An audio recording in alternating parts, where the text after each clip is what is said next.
tozo banzete to koleksa bangonga malamu pamba te na bumbo na selemba na makala na ngaba boche TV moko batubele na Congo Central to bo sanité na Kingakati TV za ya munene na bagarde bakati misala po sangwa bandi misa na présidence de la République également président de la République avec tous ses collaborateurs bazako landa même Joseph Kabila branché pour bosolo na politique sénateur a vu to bo sani pété même na niveau ya prison centrale ya Makala ndeko Kamere en attendant le 11 oyo akosamba moi koko se komisikawa est-ce qu'akosamba likamongo komona na télévision to komona na te ndenge kozala na TVT to moni kasa moko lobiki ekozala na TVT est-ce que bako banga makambo Kamere akoloba mokolo wana yango nde balongoli yango to eza lolenge ya mibeko o bazwaki makambo euti koleka wake ba audience ko kozala na esika batubelete bobo sana te na période Covid-19 ezali distanciation ezali exigé pour la bonne marche ya mboka to sauver milimo ya batubele.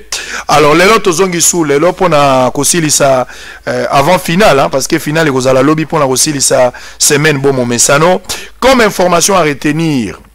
Jean-Marc Kabund Azali président AIA UDPS nommé na mandat spécial et chef de l'État autolaxaki mikolo mais contesté par plusieurs personnes où ils a dossier nangole loté mais awa esengeli toloba Jean-Marc Kabund a désigné les intérimaires au poste de porte-parole et secrétaire national en charge des élections en remplaçant Paul Chilumbu scindé en deux secrétaires national en charge des élections madame Bernadette Mouidikai et porte-parole Kalenga Mbele Simon.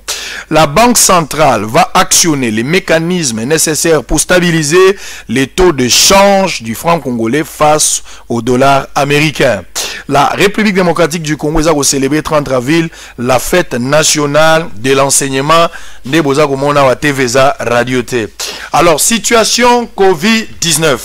Je pense que si on parle le même langage, Bandeko Sengeli Bamona TVza Radio T, 30 cas ezali ya Covid nani soit 500 cas pardon à Covid-19, 65 cas guéris, 31 décès, 330 patients en bonne évolution.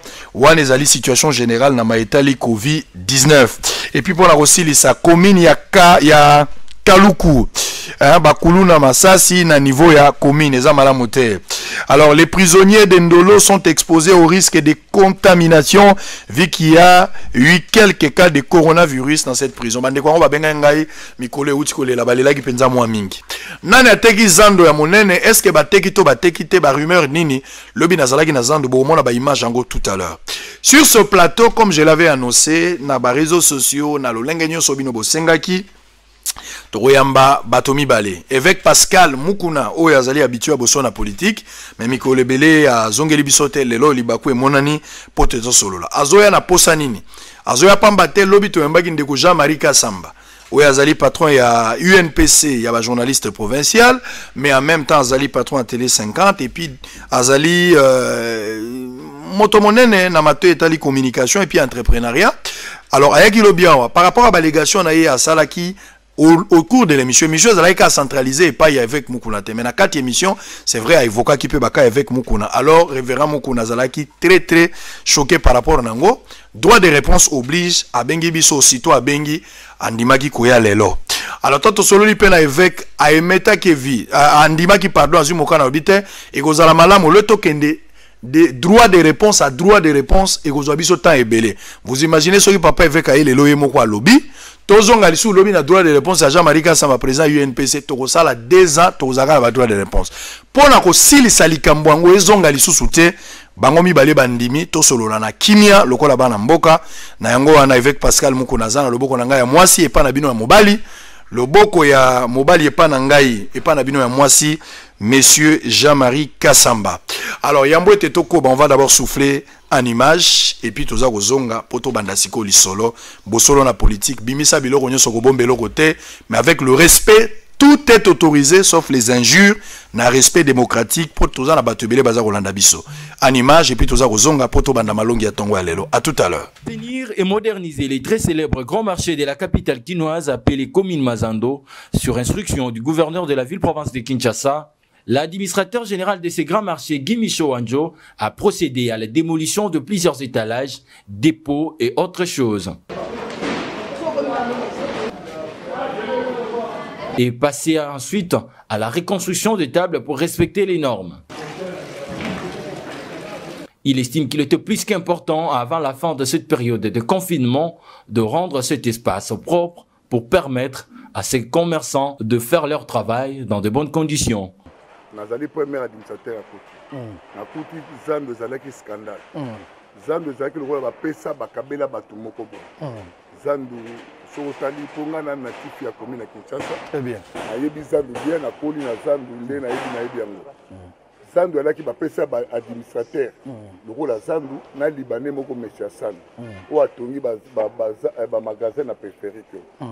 Alors on a dénoncé na sali ba papier na quelque kutana gouverneur m'expliquer na si lito gouverneur a sali pour réussir makambo pour être au travail na vision chef de l'état et sali grâce à gouverneur d'États-Unis une idée pour ya kobomisa Zando ozando ya ki scandale salité na si yo moko ozomona ke o ezali marché central ya ville ya Kinshasa il faut ça la présentable mais le marché est présentable. Il y a un gouverneur a sali tout pour que tout ça marche. Tandis que du côté de vendeurs de ces grands marchés, ils se disent surpris de venir constater qu'il y a démolition. Ils lancent un appel aux autorités compétentes de leur venir en aide car ils ont tout perdu. Surprise moi munene to suika kano bazobuka bazando. Or tango babenga da bakangaki Gombe biso tozali na basité na premier coup ya confinement ya président. Après tango gouverneur ayo ko iseno Gombe za confiné totikaki. Biloko na biso nyonso eza na kati ya Zando na kati ya dépôt. Dieu est grand, ils ont bien sécurisé le marché. Bon. À notre grande surprise to suika ka lelo ono bazo ko isaba mesa nyonso ya Zando. Nani informé bino? Bon, ndeti ngana yoka na balabala ponga na zanga benga na telefone ya boy dena okutaka ba master ba bisa biloko na Zando. Donc akuti ba biloko ebele ba machine ya ba tailleur. Donc ba biloko ebele na ba bilamba donc ya ba tailleur ezate na kuti yango te. Ba bengi ngaso ba master na mta benga ngai ba 19h abengi ngai. Donc okuta ba biloko mtutu ezate ne ba donc ba sali nde na ndenge mo ezala kate vraiment ba sali ne mabe makasi. Donc net que ne ba biso to dike des semaines to pe mala bandako. So ba bisa biso ke bo be bolonga ba biloko avant tout. Papa likambo ya pasi kaka ko to vanda ki na ndako balobi confinement to vandi na ndako mais ba surprendre biso bazobuka ba dépôt siko to ye na ba dépôt bazobuka na Zando fa to bimisa ba biloko et comme isu poto bimisa ba biloko photo futa ba droit pesa boye o l'équipe au futi mbongo po ba kotona na barrière to futi ba mbongo ebele poto ya kokoma to bimisa biloko est-ce que vraiment ba ko sala makambo ba sali biso bo ba surprendre ba tundengwa neza bien te ba biloko ba tuneti na dépôt musu to bomba biloko ya frère wa utia alors biloko ebele monani talon que tozana ba bilamba ba client to tonga kizana kati siko biloko na nyoso bana ba ofuta. Signalons que le gouverneur de la ville-province de Kinshasa pense reconstruire ce grand marché pour le permettre de répondre aux normes d'un véritable centre commercial et pendant ce temps, casier ses commerçants dans différents marchés de Kinshasa.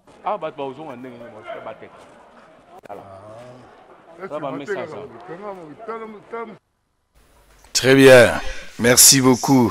Alors Tozago Koba avec Pascal Mukunambote nayo. Tokutani lelo mikolo ebele. Alors confinement des oboma parce que pour na kokota bolikambo zaite mais j'espère que vous avez la santé malamu na tongo lelo. Très bien. Très bien. De l'autre côté, Jean-Marie Kassamba, président UNPC, Mbote nayo.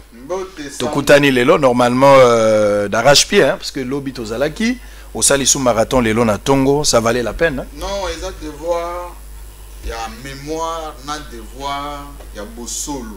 Très bien. Au début, il y a des journalistes, tout ça, quand on a des faux moko, il faut qu'on lande la makambo.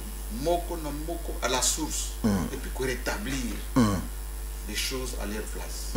Au lobby, rechercher l'information, traiter l'information, publier l'information. Très bien. Ça, c'est moi. Très bien.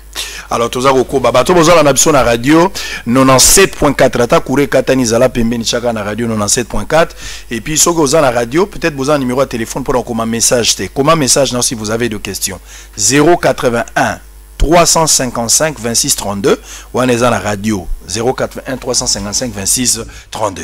Alors Tobandi Nabandi pas avec Pascal Mukuna pour yenda sengaki droit de réponse mais motuna liboso ya kokota boy mikolo nyo se uti koleka nazwingunga kulamba oli susuté mais Nathalie quand même yo epa baninga bazo sa musala eza droit na yo bakoki pe ko approcher yo poto solo na bango na kati wana ozali na démarche moko za ko sala olobaka ngo epa na ngai mais na mo lokolo évoluer déjà likolo likambo ya plainte contre Joseph Kabila pour na mégestion ya mboka pendant bambula nyonso ya gérer pour na yo moni ke mboka etamboli malamu te na lingi na yeba na loko liboso objet ya plainte soki ya solo plainte ezali objet ya plainte ezali nini nani aza ko porter plainte est-ce que vous déposez yango déjà boza déjà na bavocat nini ko koloba autour ya plainte wana nde motuna ya liboso bon n'éviter ce qui n'a cause c'est la motion motion ya procédure ngana yé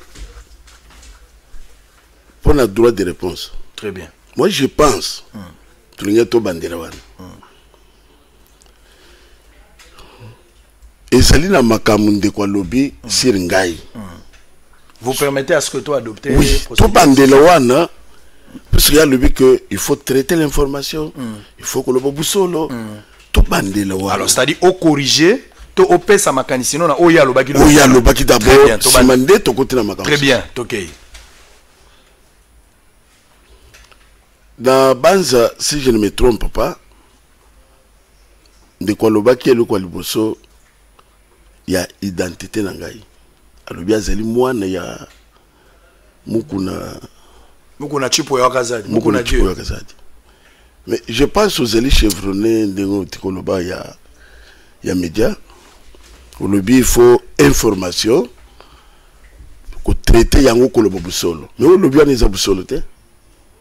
Ngana za mwanda mukuna chipoite zamana mukuna chipoite mukuna Dieu je naza famille wanete donc aux hommes déjà que c'était montage c'était mensonge sur moi on a mensonge à liboso na famille on ngana za ko appartenir te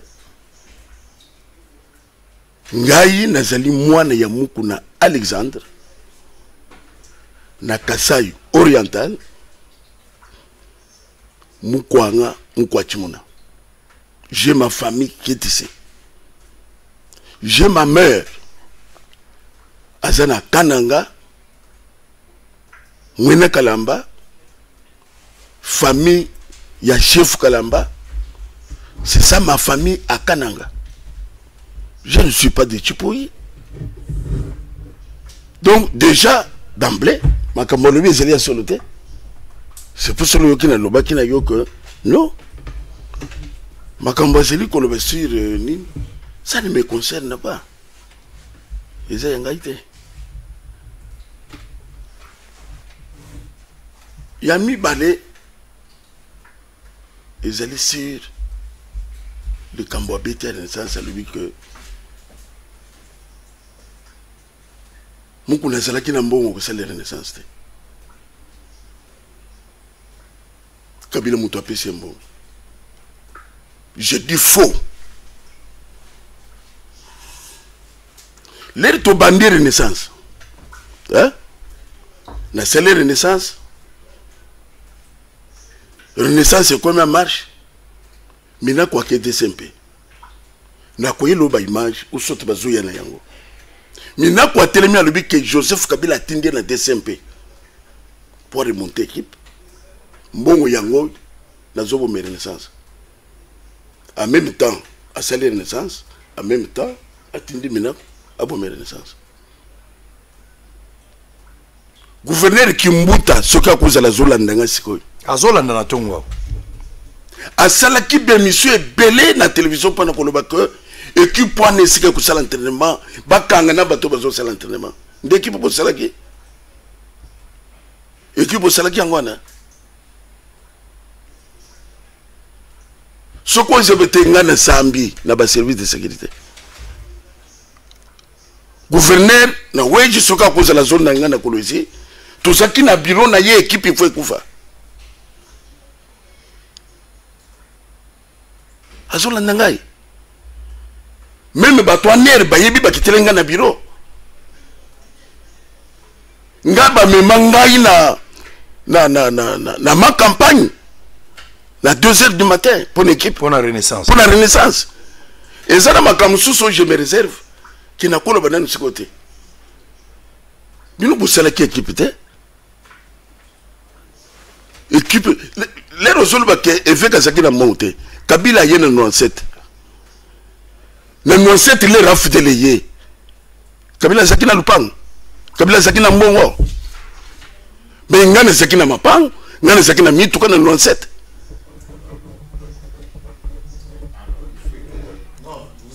Il ne faut pas confondre. Non, laissez. Il ne faut pas confondre des choses sango. Puisque mbongo bezolo bwana, bango ba yaki na mbongo te. Mbongo bezolo bwana ni uti wapi? C'est mbongo l'État. Ce n'est pas que batozeli ko so mbongo l'État, mais mbongo siko bezolo ba ke, azaki na mbongo te, biso mbongo wapi? Puisque leur ba yaki bazaki na mbongo te. Mbongo bezo wapi? 2 points déjà. On a une renaissance. 3e point, alobagi na yo kozali kabiliste munene. Ok, ce qui est kabiliste munene. Nyoka soki ezana mai. Mbisa ezana mai, ngando ezana mai. Mbisa zo yebisa batu ke ngando azobela, nana ko douter. Batu ne so bakondima. Batu ne so bakondima. Mais soki ngana za kabiliste, azo contester ngapone. Puisque na lobi ke Kabila gérer mabe.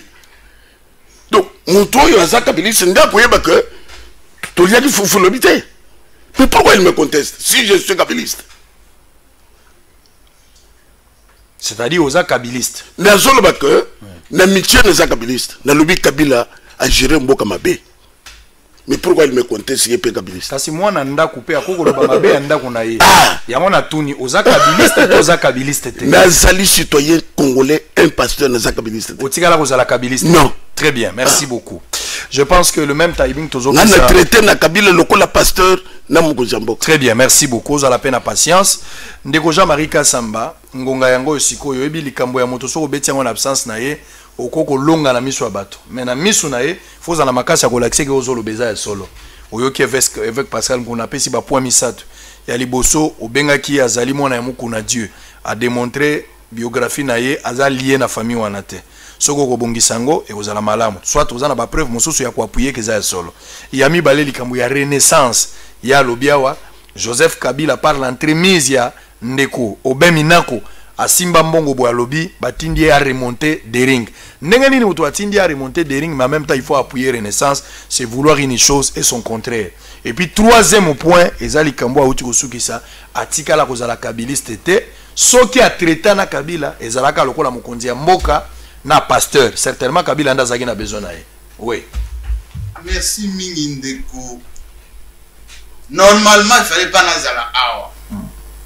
Compte tenu na statut na ngai na ndenge nazalaka na niveau ya ngai. Mais na kiti pona nini? Na kiti pona ko rétablir vérité na mboka oyo. Il faut que na mboka na biso totika o balobi duplicité. Totika o balobi opportunisme. Ndeko nanga oyo mukuna azana manda ni ya bakasayente ni ya peuple congolais te ni même pas ya église. Non, il y a église azana ngwaza aza évêque. Église na ego ya ye. Exactement, exactement. Eza ebélé. Engager responsabilité. Ah bon? Ça c'est de 1. De 2. Makambo nyonso auti koloba awa. Dans les yeux, je le regarde. Azokosa. Pourquoi Azokosa? D'abord, tout bandana nous voulons gagner avec boxeur. Tout n'est ce qui a donné avec boxeur. Ah bon, il y a un côté, mais. Deuxièmement, tout le monde renaissance parce que c'est ça qui intéresse les gens. Voilà. Tant que nous est côté entre na équipe où il y a Balbi Imana. Hein? Nous est côté na 4. Il y avait Roger Singi, Moussangani, Mukuna, Makati. Joseph Kabila Zole kana triomphal wana. Ba supporters. Sur la télé, oh non, ça ne va pas, ça ne va pas dans l'équipe. L'équipe a béni à l'époque, ma collaborateur a béni, je veux qu'il y ait la paix, notamment dans l'équipe. Qu'est-ce qui se passe là-bas? Balobi, bazo, ouais, la kuna, trouble les akuna. Donc, mais pourquoi on ne peut pas avoir une autre équipe? Ce qui, il y a des licenciés là-bas. Bocha ndeko nanga oyo mukuna na bina tangi comment 3 personnes Roger Singi Musangani mukuna Bocha bazimbo ba pesi mukuna bokende bo trouver solution. Ils ont refait une équipe qui s'appelle Renaissance. Il fallait présidence et un groupe tournante. Après une période,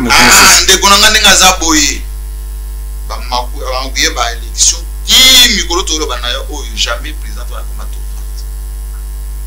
À récupérer Renaissance. À chaque fois. Tant qu'on a besoin d'un bongo, accueilli. Ko senga mbongo ba pesi mbongo nazo tunayo tout de suite premier bus ya Renaissance asoma na mbongo ya wapi yoyo asoma na ni bus ya Renaissance achat ba joueur na ba déplacement azo mbongo wapi. Troisièmement azo baza kaza kabili c'était avec Kabila té. Enfin, Azaka Billy c'était. Et tombé bien, le même chapeau. Oh, elle a attaqué na payote côté Grand Hôtel Kuna. Pendant la campagne, il y a Shadari. Chapeau comme moi. Mais elle a attaqué Pembe. Combat nous sur la campagne à Shadari. Elle a attaqué Pembe. Il y a attaqué la commission.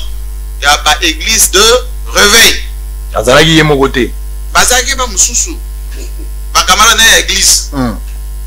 Mbongo oyo na pesa kombo na misuka titemba ko pesa kombo na place azoki kombo. Tembe na ya mwana c'est que faut dire. Il y a za temba zone di ma pesi mbongo wana allez 350 000 azawana. $350,000. Oui, pour la commission wana installée. Oyo Pascal Mukuna évêque azwa na Grand Hôtel. Grand Hôtel. Et pas ya moto azako gérer budget ya campagne électorale. Si ma zone di magate, il y a zone di magate. Moïse Kanga. Très bien, Moïse Kanga. 350. Na lobby boye. Na ba reçu Ezali. Na kotanga ba mususu te place Mugalo akeboy. Ai asu. O Jérôme Sekana boy asu. Ye kaka mukuna oyo. Et puis la zone pour Bamsous est allé battre Moussous. Namoko Oyo, Jean-Marie Kassamba, président de l'UNPC, surtout patron à Télé 5 ans. Tant qu'on a un problème, Moussangani, Roger Tingi, on a un problème. Combien de fois il y a Benganga, DG, dans la langue Nabiso. Tindra journaliste, n'a pas vérité dans ma cambouille. Nazo journaliste nanga moko Doudou Mbala yaza yabiwana. Chaque semaine émission azosala na facture jamais. Ce que na facture sur après ça nata bambongo wana ngana salisa e. Kaka moko na oyo mukuna. François Beya, directeur général DGM. Combien de fois ngana e tokutana anti chambre à Beya azoluka ba facilitation. Mais il y a 5 ans na yo partout ko finga partout. Nani muto apesho manda osala biloko. Azo traité BA kabiliste.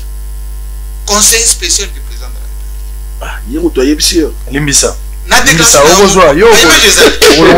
Juste après audition na yo lobi bato na ba invité na kuna ba kabiliste. Bazo continuer makamana ba za na Kabila. Yo muku muto lobi ngata. Nabakisi le sous-sous. Bato FCC kofinga matin midi soir. Bato FCC. Mais tant on a divorcé. Azuma si asika mwana muke. Akendeki pa nani ko présenter moi soana. Kolukana lisungi. Moi si Kabila wana zo benga Rwanda te. Nani moi si nini? Mama Olive Lembe Kabila. Donc moi évêque azanga na mbongo d'autres.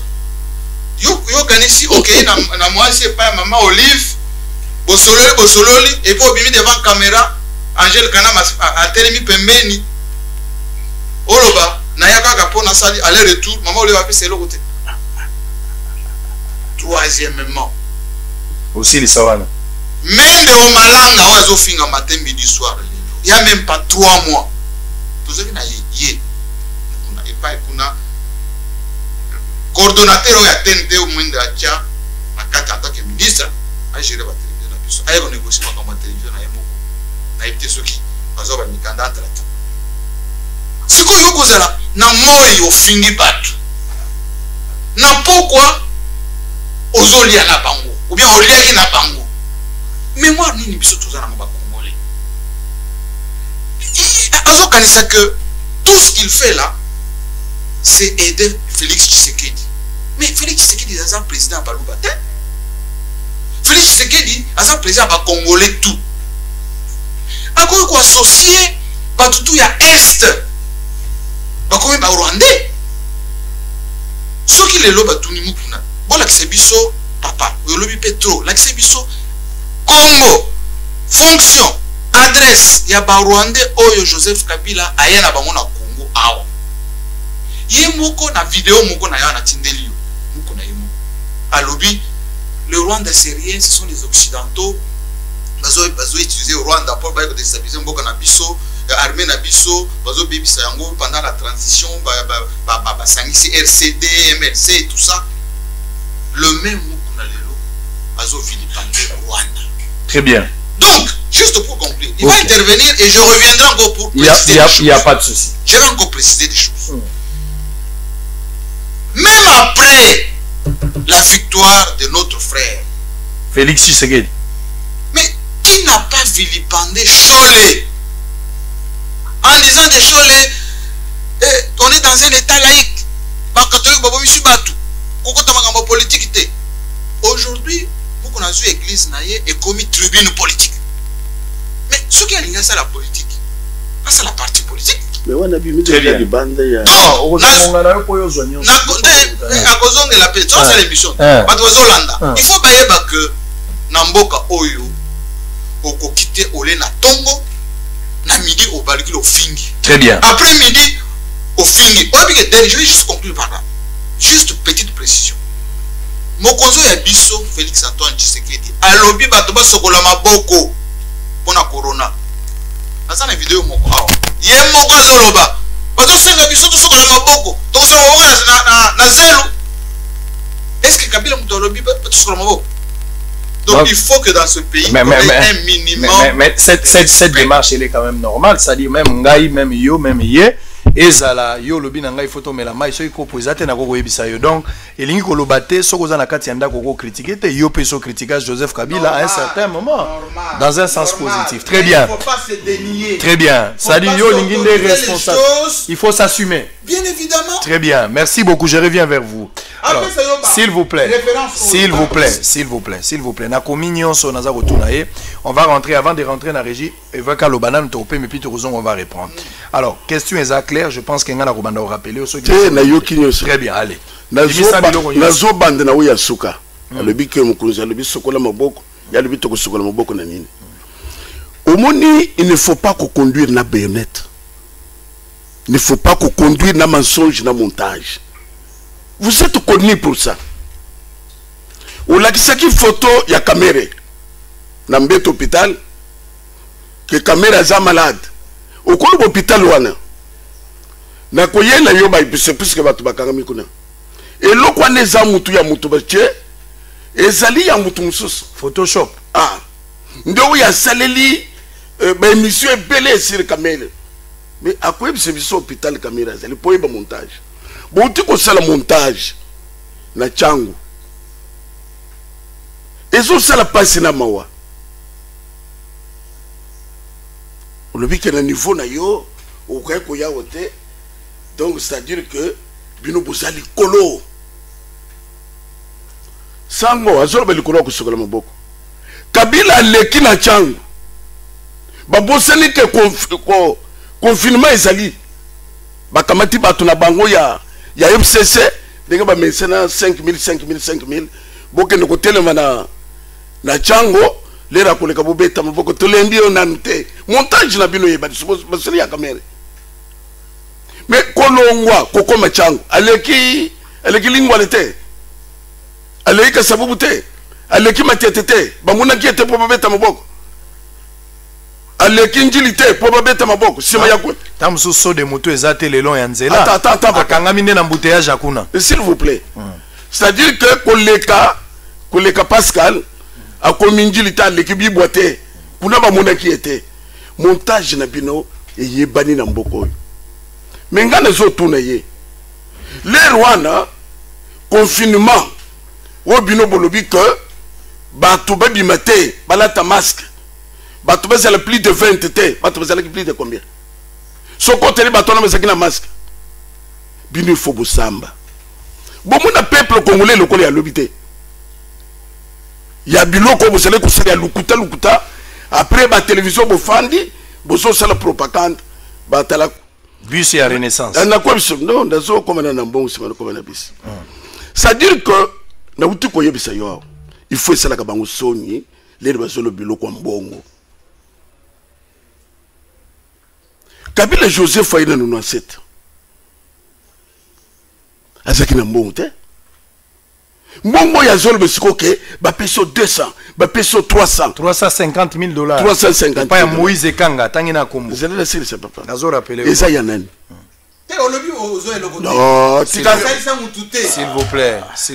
s'il vous plaît calmez-vous oui papa s'il vous plaît ngane nazo tuna mituna na otuna soki besoin zali ozana bik koma oko rappeler s'il vous plaît avec ozana maloba 350 000 $ aux yeux pas ya Moïse Kanga tikala no Moïse Kanga sabandi na boshaba le boshaba ouais na seli ko ebisa yo sango na kutana na boshaba te même boshaba place azana ndoko na ye to bandi na boshaba renaissance Kabila lekina martyr Kabila bengi bato équipe wana basala rotation to kutana ne wapi oui zali ce qu'on appelle ndenge ba mensana ngana yibi que leur mouvement ya koboma équipe eye na boya ke na bisaki bango même bokangai renaissance okufate oui mais pourquoi baseli kwa na likambo renaissance et c'est lipona kobomba na soto ko distraire biso na makamto solo ba yamboka puisque na niveau na bango bakoya na likambo renaissance te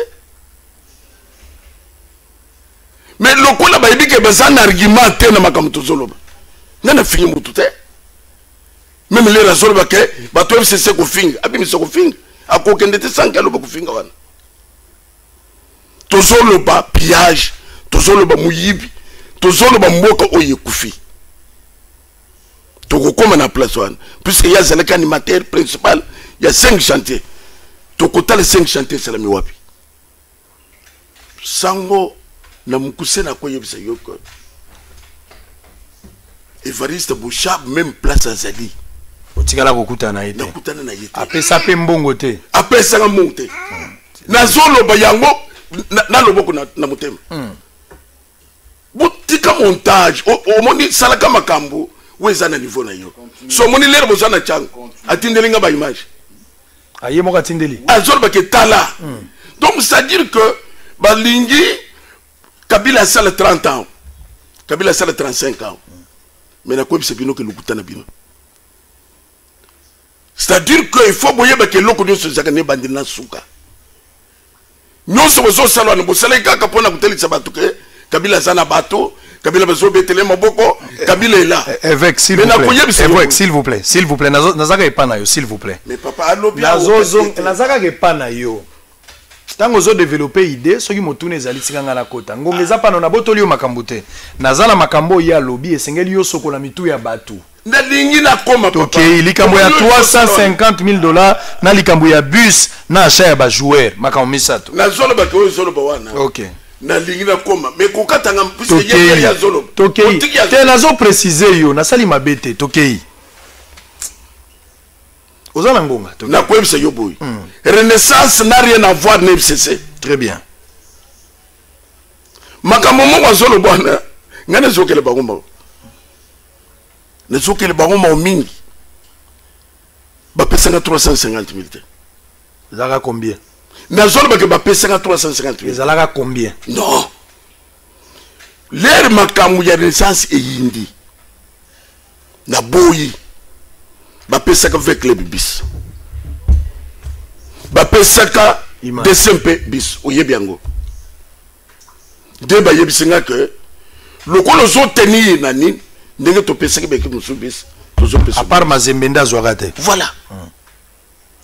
Mon frère, na quoi c'est bien que vous savez le peuple congolais bozwango le kole tout moi biloko pamba pour na mbongo nyonso boyibibi ya mboka.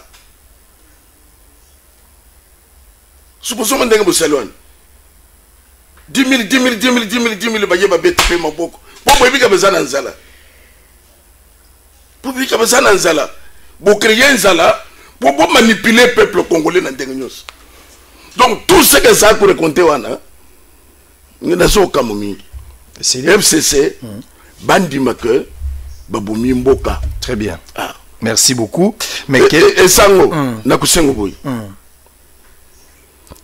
Le ko la kasa mbazali na ko biso que renaissance c'est un faux débat. Très bien. Voilà la donc l'essentiel. Bozo que l'essentiel et on le toko ta deuxième phase mais le quoi yo lobaki nanga na ibandeli sengela ki obongisa makamunyo so ya lobaki lobi nde yango moni motion yo kotisa ki wana yango nde to bandi na wana mais nazui mituna mi balebi ya noter likambo renaissance na bosani yango déjà mais na koloba Jean Marika Sambe kotika lokola lobi ya solo tant mso eza lokuta tant mso eza solo alobeli likambo ya campagne électorale bozala ki lituluku ya bato olataki pembe Moïse Ekanga apesio 350 000 $ lokola ya campagne voilà lokuta to ya solo naza comme ce que faux archifaux faux archifaux on moni campagne reçu ezali OK ba pesaki na image na filmé naza ko ebisa yoko lokuta Moïse Ekanga zaki na makambo élection te oh muto mais naza ko ebisa yo finance ya campagne ezali mambo na wana bino nazo be ko wana interne na bino l'air ba bengi ba to benga kitina ba na ba ibenge ba benga ki tout le monde par respect na kendeki la sali campagne place mon côté na tellement que na commune pendant que la campagne très bien na campagne au ko benga mutu nyoso zaki na groupement ya selil ba pesa pas même $.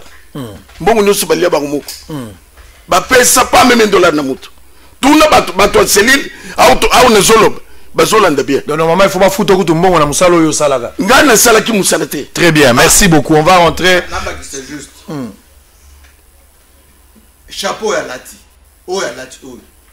Yango ya lati du jour. Na ya ki papa. Deuxièmement, comme ça on a mtopolé le lati pembe. Reçu ya signaki azumbongo ezali. Et puis après ça peut ma camarade na été. Il y a église. La zone bana yo boye. S'il vous plaît. S'il vous plaît. S'il vous plaît. S'il vous plaît. S'il vous plaît. Alors, la zone. Révérend, s'il vous plaît. S'il vous plaît. S'il vous plaît. S'il vous plaît. S'il vous plaît. S'il vous plaît. S'il vous plaît. S'il vous plaît. TVza Radio T 97.4. Bozola na biso na radio. Tolingi lisusu te na mboko lokuta eumela na mosalo toza kosala. Voilà. Atoliengu bana sama iposhe ko bimakaka likolo. Toboyi s'il vous plaît. Toboyi politique ya deux visages. Toboyi pe montage. Kokose la moto likambo te e bembende bakose la likambo. Mais moto azana bomo ya koki koloba. Ata okende ko sala eloko ya kobatama. Eloko wana pe koki ko bima quelque part. Yo moto zo sala eloko ya montage koyebana. Ba politicien belé. To ba leader politique, to ba leader rebelle, ba sakani na peuple congolais pona nini. Ba koya ko négocier na compte ya peuple mais intérêt individuel ya yemoko. Lobi soki likambo simbite eza na bato bazo ko changer le lenge belé. Yango biso na bo solo to ko bombelo ko te, bimisa ko zala rechaude malamo ko zala congélateur te. On va souffler en vidéo, to za ko zonga, siko to kota likambo etali plainte, bato ba bimisa biloko nyonso ba na ngomota ko zonga leloko azate, sukande yangoyo. Bosolo na politique officielle, bientôt chaîne na biso ezakoya. Numéro ya banque, ya M-Pesa, ya Orange Money ezana C, apporter soutien na yo pour na kosalisa musalo sangwa za kosala. En image et puis on se retrouve après. La Fondation Shadrack Akolo a organisé différentes activités pour sensibiliser la population congolaise sur l'existence de Covid-19 en RDC et les respects des gestes barrières édictés par les autorités. 4 sites ont été retenus à cette occasion, dont Pakadjouma, Kambumba, Orphelinat Kolok Angaba et Homme de Vieillard de Saint-Pierre, situé dans la commune de Kinshasa. Dans la Jubessière, elle a apporté un lot de biens de première nécessité composé de 300 sacs de riz, 300 bidons d'huile de 3 litres, 30 sacs de sucre, 300 paquets de jus, 12 cartons de savon liquide, 12 cartons de désinfectants, 300 masques en tissu. Quelques bénéficiaires n'ont pas caché d'exprimer leur satisfaction. Merci pa Nzambe oyo apesaki biso mwana oyo bongo asali ye azala lokola azali lelo mobeti monene ya ndembo na kati ya ekipe na biso ya RDC. Topesi ye merci pe mpona likanisi kitoko oyo azwi ya kokanisa baboti bandeko epai ye awutaki. Nashukuru sana na fondation Shadrack huyo anafanya kwa hii mama kutukumbuka wakati ya tabu. Mungu ambariki sana, anaonesha upendo kama ataenda mbele. Mungu amsaidie na ambariki sana kukaa na yeye anafanya hapa. Tuko wapi mama? Mingi biko nao hapa kupati. Shadrack Akolo, le numéro 1 de cette fondation, bien que loin de ses compatriotes, lance un appel au respect strict des gestes barrières pour éviter la propagation de cette pandémie.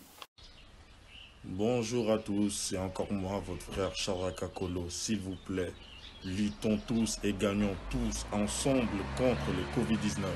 Signalons que la fondation Shadrack Akolo a remis une enveloppe consistante à l'orphelinat et une autre pour l'homme de vieillard de Saint-Pierre. Je vous invite à décortiquer avec moi ce fameux article 26 qui a fait couler tant d'encre et de salive.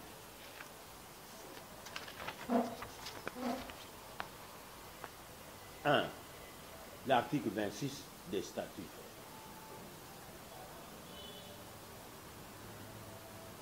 On n'a pas besoin de fréquenter une école franco-maçonne de la place ou extension de l'Université libre de Bruxelles pour subir une initiation en droit par un gourou pour comprendre que notre président du parti, élu et investi président de la République, Yafati, bien-aimé, Félix Antoine Tshisekedi Tshilombo, se trouve bel et bien dans le cas de figure d'interdiction constitutionnelle, puisque sa fonction de chef de parti est incompatible avec celle de chef de l'État investi, c'est-à-dire ayant prêté serment.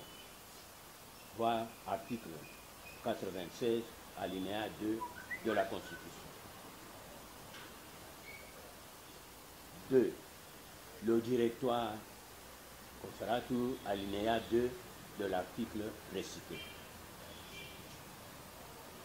Son intérim est assuré par le directoire du parti, DP en sigle, c'est-à-dire un présidium ou un triumvirat composé de 3 membres.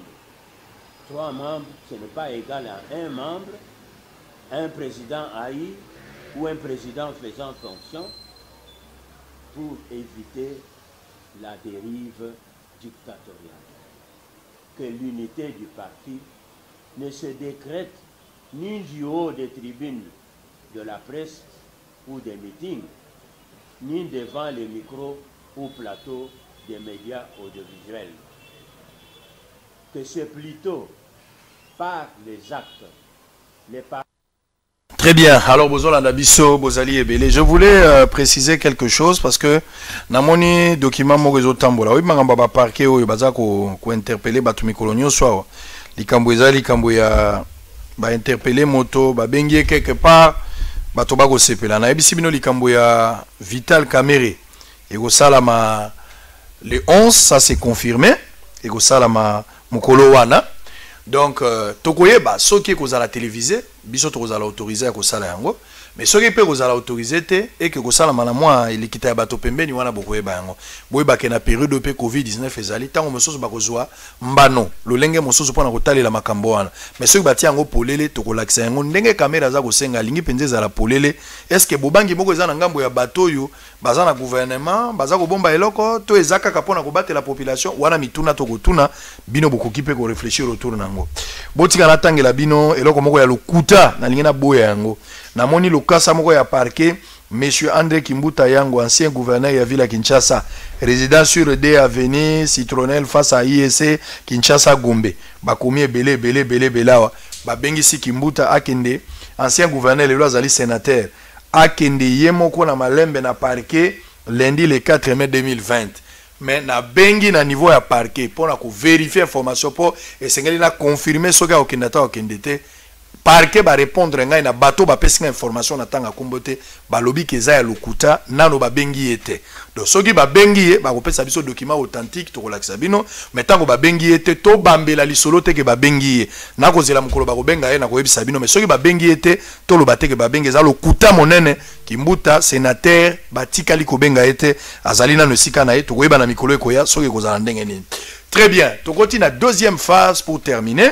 Deuxième phase ezali moto na moto aloba likambo na ye par rapport ya mboka mais to kovanda likambo ya vision likambo ya bilan ya Joseph Kabila ndelo ko to kovanda évêque azana démarche moi mikolo moko aza makambo ya kotalisa bato ke éveil patriotique salam mboka e baby bayibi mboka société salamité nyonso za ya kokufa na langage ya évêque na nyonso na mobimba na ye ezali mes gestion il y a 18 ans il y a Joseph Kabila mais y compris na ade na ba nani Afdel bao bayaki bango nde bato babomi mboka plainte ezana nzela makamone sokoyoka yango Jean-Marie Kasamba lobi alekaki atalisi bolamu intelligence charisme nationalisme patriotisme ya Joseph Kabila oya sali na tango nyonso atikeli Félix Tshisekedi na ba congolais héritage moko ya lokumu pamba te sasaki mosala mona wana ya lobaki mais lelo nani ya lobi ya solo 97.4 na radio moto ezopela fongola matoi congolais nde kata likambo awa sikoyo congélateur ekufi région des opela tokobana na ndeko Jean-Marie Kasamba na question o eza clair okolokota minute na yo mitano pona kotalisa nyonso ndeko pa kozwa minute mitano koma kote ezoloba mamala mote koma tokei na lobi boye na ndeko na ngai oyo mukuna évêque pasteur tango Joseph Kabila na papa na ye na Afdel bakoti na mboka oyo na 97 azaki déjà majeur azaki na bon sens soka uti pa na biso na Mbujimai na Kasai ayebi dans quel état mboka oyo ezalaka première dévaluation mboka oyo ezaki na 1980 monnaie par terre Mibai se kufaki Jekamine kufaki ba société se kufaki d'abord IDPS ba créer ngo pona ni mais gestion souffrance natinelo d'ailleurs image lobby reportage à France 2 bazo la kisamobutu na kawele piège salama na mboko pona ni souffrance ba opposant nyonso bazaki na message nini souffrance Kabila a coûté na banque centrale 0 francs. Il n'y avait rien qui fonctionnait. El Zahir par terre, tout par terre. Ba bandela à 0. Mobutu akende ki awa bibembe na sima. De 1997 ou plutôt 97 va comme Tilelo d'accord va 2001 tant que Kabila a joué pouvoir. Courbe il y a économie na biso et mata. Courbe ce qui a ça hein na matière économique à comprendre ce qu'on appelle courbe oh ben croissance depuis qu'on a repris la croissance avec le partenaire de ce pays. On a refondé l'État. Constitution ya Sika. 2 programmes de reconstruction nationale, 5 chantiers révolution de la modernité. Na Kisasa awa place à Fandaka awa. Lumumba, c'est un petit peu Fanda na commune et Salema. Boulevard du 30 juin. Na tanglo lobby ba aéroport, nazozonga kaka na secteur oyo ya sport azoloba est ce que Kabila aeda mboka oyo abongisa eloko nini ayebisa biso bastade oyo municipal ya Kisasa nani moto atonga stade ya Kindu qui a financé ça stade ya Bukavu Kavumu ata na stade na biso epa na biso na mouvement yo ngoyi Kasanje azaki bunda nango Kabila pesa o balobi contribution na ye personnel matata mponyo gouvernement pesa aujourd'hui ndeko na biso tant basali remise et reprise na lobi non lobby awa akuti armée oyo muku na finga ka tous les jours azako finga o armée na biso azako kate ba rwandais surtout to sengi awa Alexanga ba officier rwandais ba infiltrer armée na biso oyo armée ozo sala musala malonga na est chaque jour oyo azo dénigrer Kabila muto sali armée oyo compté parmi les armées le plus performantes il y a monde et Afrique. Kabila Moutossalam. Démocratie ils ont permettre de qu'on a les lois lobaboye. Parce que ça la campagne il y a Chadari, parce que démocratie c'est là. Mais qui a organisé les élections ici? La constitution la constitution de la République démocratique du Congo. Qui a promulgué cette constitution? Reconstruction ya mboka. Alors, citez-moi dans quel domaine Kabila Zali et Loko ya Malonga. Mais ce qui m'a sali et Loko T. 1,4 milliard de dollars à la Banque centrale. Taux. Il y a dollars et combien de combien? 19. Quand Matata Tamponyo Azaki premier ministre ya mboka Oyo. Taux, ezalaki combien? Ezalaki que avant le 20, bah foutu batinos, les lots. N'a pas église de réveil parce que ça m'a église de réveil. Alors qu'avant église de réveil, ils étaient marginalisés. Nani mouto appelle ça au balobi personnalité juridique. Dans l'église de réveil. Joseph Kabila te. Ce gars qui m'a été. Nani mtoza ko rassembler bino chaque fois. Kinga yaza na problème à aider. Kinga yaza na problème à aider. Joseph Kabila te. Siko yozoloba Kabila sale loko nini na mboka oyo. Lelo oyo na Kisasa awa. Ba supermarché za partout awa. Ata soki mon niveau de vie est comme moi matata. Nani mto permettre que ba indo-pakistanais, ba libanais, ba quelques investisseurs, ba qu'est-ce que moi ndambo confiance. Congolais bande ko somba ta moi eloko na awa moi la mena awa. Joseph Kabila te. Tango Mobutu awa muko na zaki déjà majeur, to zaki na supermarché moko Sedek na villa moko. Lelo soko ke Kingasani okuta bazo teka biloko po batubalia.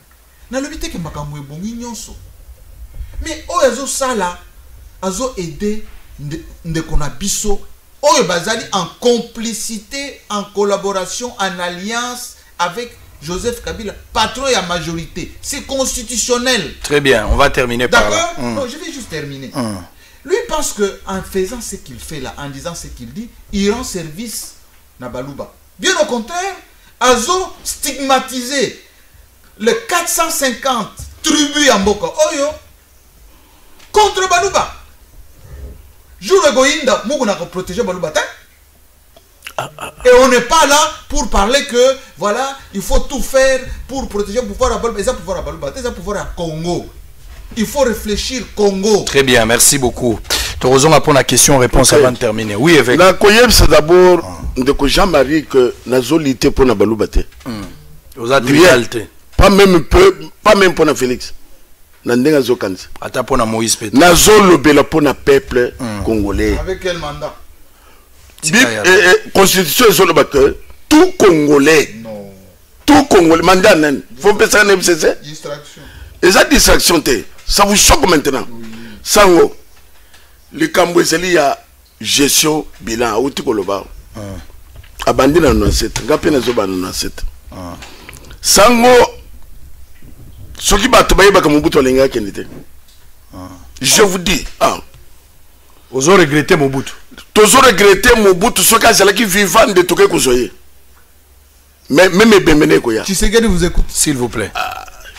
Ok. Je vous dis sincèrement. Tshisekedi vous écoute. Même Etienne Azoyo Kayo. Etienne Azoyo Bawana. L'air baye ba relégué. Batindi na mboka. Batindi ke poneni. So plus qu'à protester. À protester kinini na kolobao.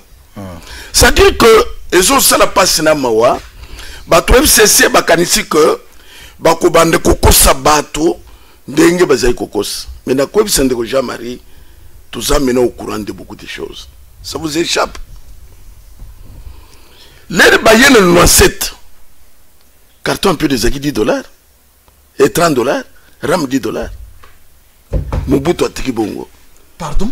Carton yampiodi, ezaki $30. Mobutu atiki. Avec le peuple qui souffrait, mon na zone ba que carton un peu de zaki $30. Vous allez que le bagana fandi. S'il vous plaît. Oui, continuez. Mobutu a laissé la misère ici. To sala ki na ba groupe électrogène té. Régis de ça qui n'a problème té. L'air ba commis na place oyo, ba ki lokola ba libérateur.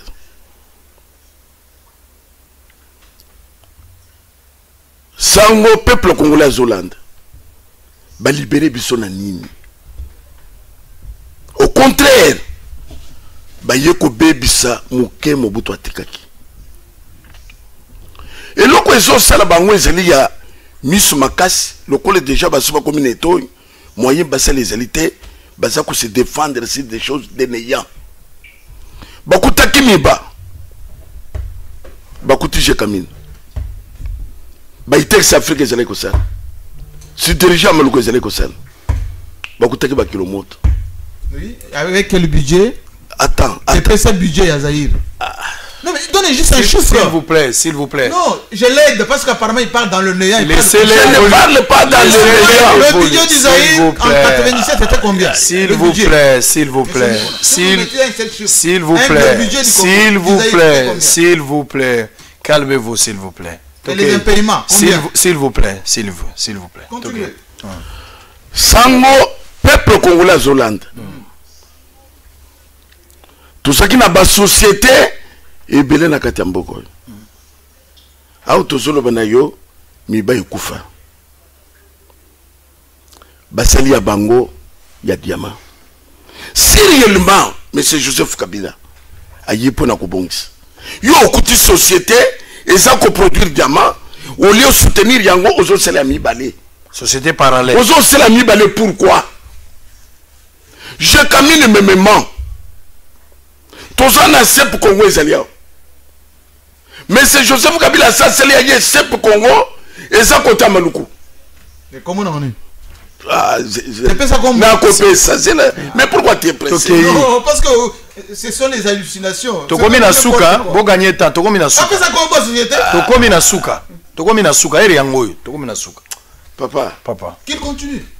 Je vais le recadrer après. OK. Awo tozolo banayo, itex Afrique ça kasote. Awo tozolo banayo si dirigeant maluko zelité basala ya bango si dirigeant ya maluko. C'est-à-dire que biloko nyos va monter biloko parallèle. Économie ya mboka ekufa. Na ko tuna ye. Asala ki propagande mingi ya 5 chantier. Mama yemu yango. Ngaliembe zalia. Kinoise zawa. Cinquantenaire pesali. Cinquantenaire za bango.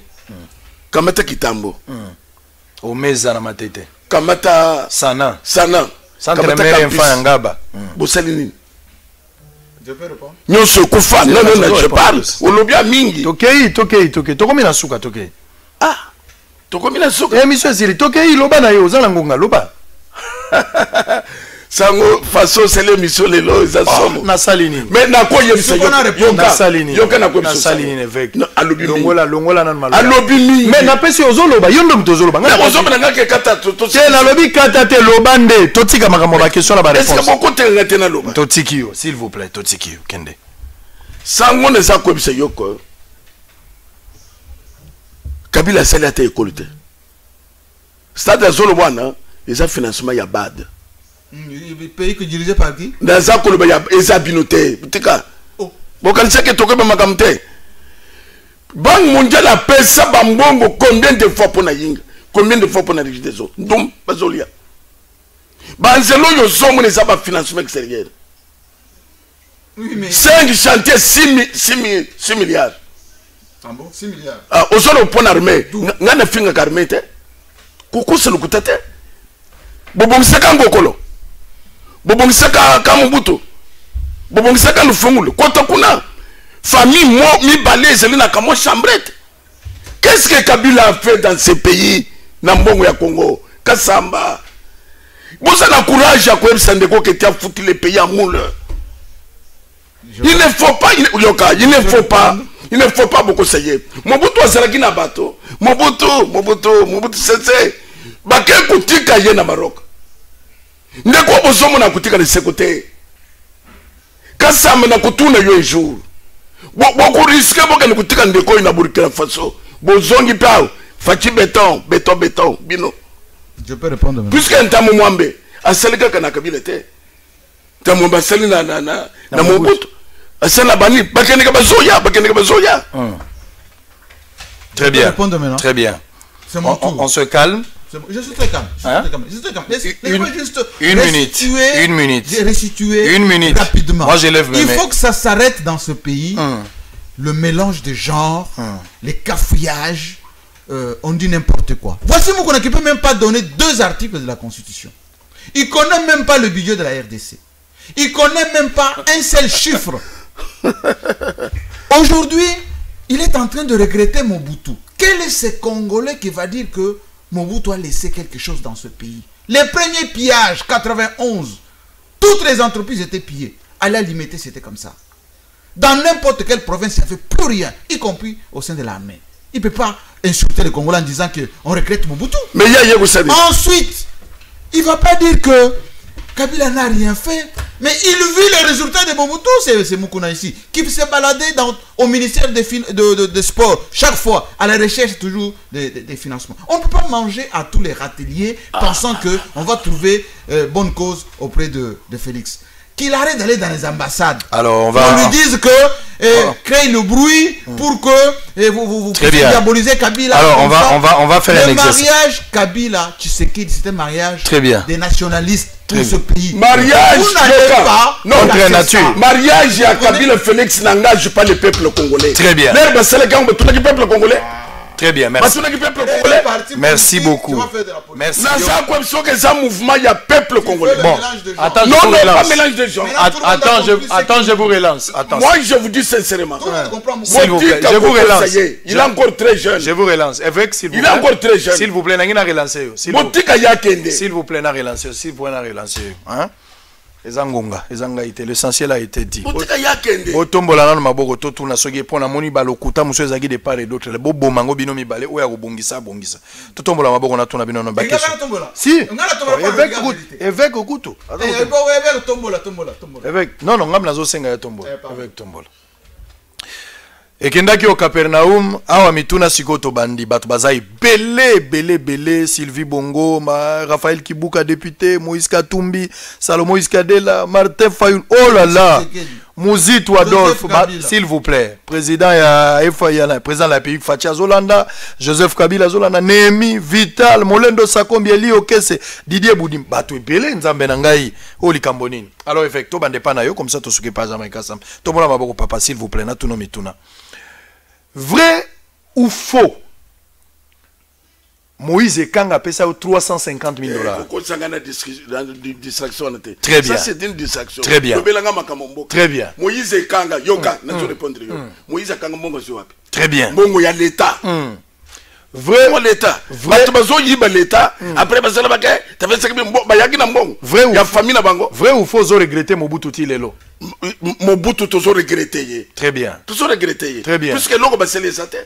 Vrai ou faux, mboko so les par terre, Kabila nda bomi yango. Naza comme ça yo que Kabila est comme homme d'affaires, commerçant, trafiquant. Kabila n'a pas exercé fonction, il y a président. C'est-à-dire que lui, ce qui lui a intéressé, c'est l'argent. Vrai ou faux, Kabila na mikule koya, azo mérité que za libanda te fo bakangai. Naza ko yebisa yo ke sango. Chana mutuna yo.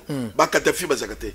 Basada misene bazate. Très bien. Ezana mukunza ko tika le de ce côté. Très bien. Kabila il faut yeba 15 jours. Ah OK. À cause de la route. Très bien. Merci beaucoup. Makambo sali. S'il vous plaît. Eza ibele to côté en côté. Oui oui. Oui, tozonga na. Affaire comme on a sa personne dans bango nesima. Na yumbi. S'il vous plaît. Na beni. S'il vous plaît. Ndeko Jean-Marie Kassamba, vrai ou faux, Mukuna oyazali awa na plateau auti na famille ya Mukuna chipo ya wakazadi te olingo longola. Auti na Kasai et pas na biso. Auti na Kasai. Non, kozala na Kasai ezelo ko mususu. Kozala mwana ya Mukuna Dieu pe ezelo ko mususu. Mais bazama kombo moko. Bato bakokana bakomo ba uti libota mote. Très bien. Vrai ou faux, oyoki yango Clara évêque alobi olingi distraire na likambo ya 350 millions de dollars eza masolo ya balabala. Lia ebele butu moi renaissance ezaye muto wa finance yango te euta epa ya Kabila yo nazolo bana misu na zotala yenga pe na détail. Mensonge. Très bien. C'est que beaucoup de gens eza lukuta. Très bien, merci beaucoup. Boyoki évêque Pascal Mukuna alobi évêque Pascal Mukuna bomi butu bokundi na butu évêque Pascal évêque Pascal Mukuna alobi na motema na mobimba Jean-Marie Kassamba alobi na motema na mobimba moto na moto moto na moto azwi likanisi ya koyeba nani alobi ya solo nani alobi ya lokuta moloni nzete na motumbi makala basalaka nzete moko me souci ekeseni na bango mibale nani moloni nzete na mini motumbi makala bino nde bokabola ngo ekendaki o Capernaum akutani na baye koli baye Kongo esengele kenda liboso lokuta ezali sune sikate to bundisa lokuta na lobi na bino opération ezali totia maboko pote bosolo na politique ekenda liboso eza une grande vision toko benga ba congolais nyonso à travers le monde bao bazali awa na Kinshasa M-Pesa numéro nango ezali na Orange Money apporter soutien na yo na $1 na nyonso za nango $100,000 nyonso za nango to sunga boso na politique ekenda liboso bato bazali banda ya mboka numéro ya banque ezali eza na se wana bosala oyo bokoki kosala pona ko sunga bosolo ekenda liboso lobby assemblée provinciale ekoya représenté par Peter Kazadi bazoya lobby po ba ko répondre la mituna nyonso etali assemblée provinciale po Peter Kazadi azali avocat ya kuna me député provincial mituna ekozala nazo senga après mituna na mona convocation te ezala mituna normal il faut qu'on réponde na kosala musala na ngai plusieurs rediffusions merci à Maurice merci à monsieur Gabriel Chabani Mukolo Chen ndazo pesa biso espace pour que tout ça musala oyo merci à Mandé qui apprécie Mouyoko à 13h Kalafa et on se retrouve demain le même plaisir biso nos toba congolais to lingani après autre solo la bitumbezate bye bye.